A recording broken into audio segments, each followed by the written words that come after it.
Coming up on the Sixers and Birds podcast, the Birds are at home versus the Denver Broncos in this Week 5 matchup. The Birds is 4-0. The Broncos is 2-2.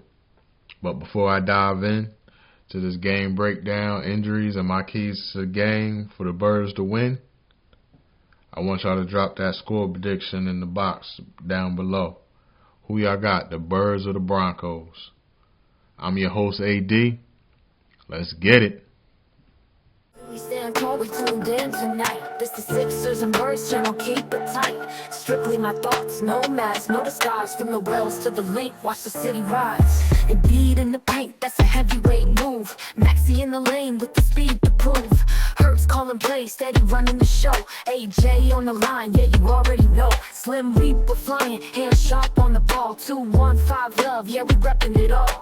Strictly my thoughts, I'ma keep it direct. Philly pride in my chest, gotta earn that respect. Philly, stand up.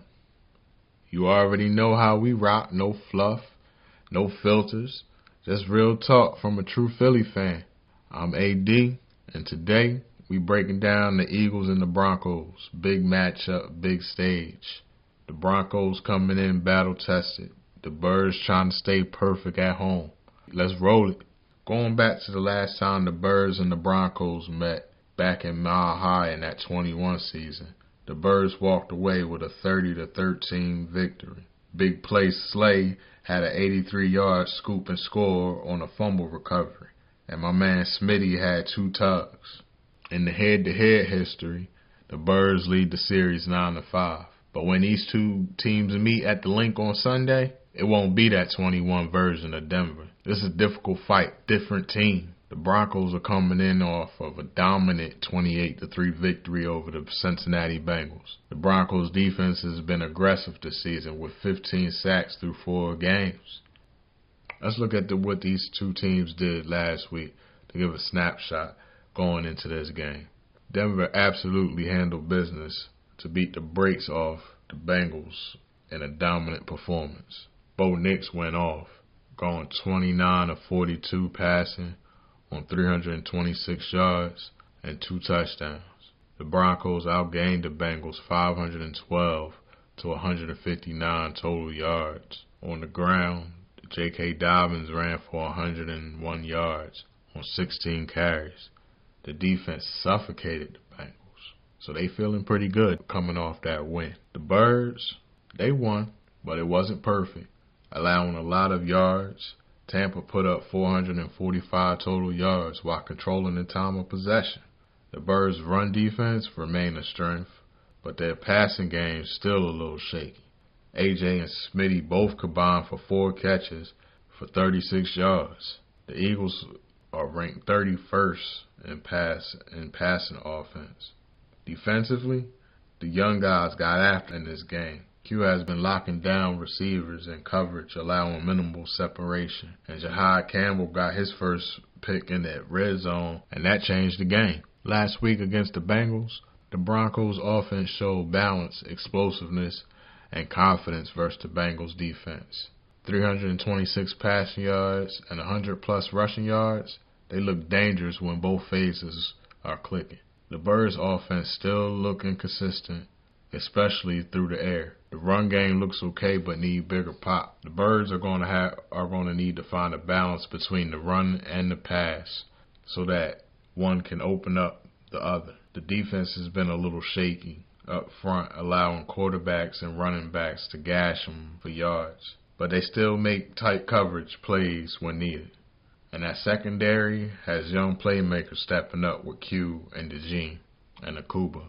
So we're looking for some exciting things for them in this game.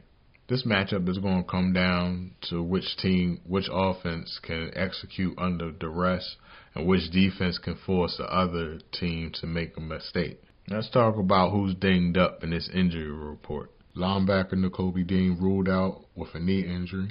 Several Eagles who appeared on the practice report during the week were full participants by Friday and are available for the game. Grant Calcaterra, illness. Jalen Carter dealing with the shoulder. Dallas Goedert dealing with a knee. Adoree Jackson dealing with his groin. And Layden Johnson also dealing with a shoulder. The Denver Broncos have ruled out tight end Lucas Call reported out with a foot injury. All the Bronco players who appeared on the injury report during the week were full participants by Friday and are available for the game. Tight end Nick Atkins dealing with a concussion. Linebacker Nick Benito dealing with a wrist. Linebacker Jonah Ellis dealing with a rib. Guard Quentin Menez dealing with an illness. Wide receiver Marvin Mims Jr. dealing with a hip and an ankle. And linebacker Alan Singleton dealing with a thumb.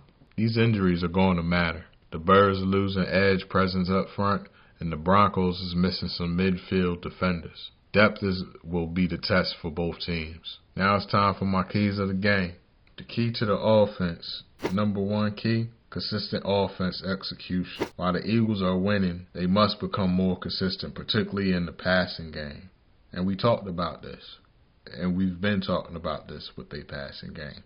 And with their run game, which has been the fourth worst in the NFL yards per carry, they're going to have to, like I said before, find a balance between the two. Offensive key number two, this goes back to consistent execution on offense. They have to feed AJ the ball. With Jalen using his legs in the run game, feeding AJ the ball will be crucial to the Birds' offensive production and ability to move the chains. And they got to get Smitty involved and Dallas involved.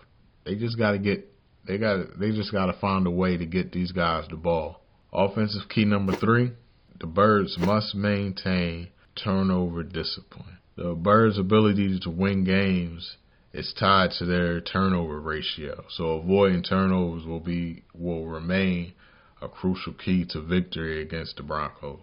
Jalen's the only quarterback that hasn't thrown an interception. We take care of the ball, and we got to keep on doing that. And the last thing they need to do is limit Denver's pass rush. The Broncos have historically high pressure percentage, so the Eagles' offensive line must perform well to give Hurts enough time to operate.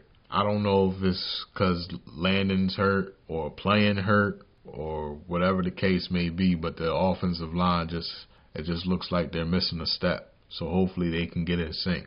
Jumping over to the other side of the ball, my keys for the defense is to contain the Broncos' rushing attack. The Broncos' offense is coming off a strong performance that saw running back Dobbins rush for 100 yards. The Birds' defense, which has susceptible to the run, must slow down the Broncos' rushing attack to force Bo Nix to pass more. I'd rather take my chances with Bo putting it in the air and we getting some pressure on him. I definitely think he'll give us an interception in that situation. Key number two, pressure Bo Nix. Though Nix is a seasoned college quarterback, the Birds can use pressure from their defensive front to force him to make mistakes, a tactic that the team used great, effective in the Super Bowl. I mean, it's like with, hopefully, Jalen Carter, because he's been dealing with that shoulder injury, can get a little pressure up front, or maybe Maro Jomo.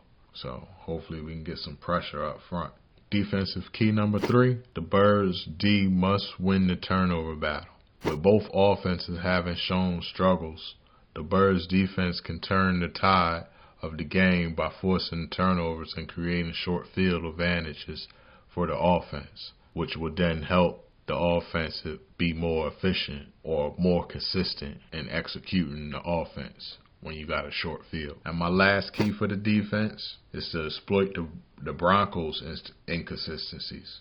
The Broncos' offense has been inconsistent, especially early in games with a high percentage of 3-and-outs in the first quarter. The Eagles can leverage this by starting strong defensively and building an early lead. Like I said, Bo Nix is in his second year, so he don't know everything yet.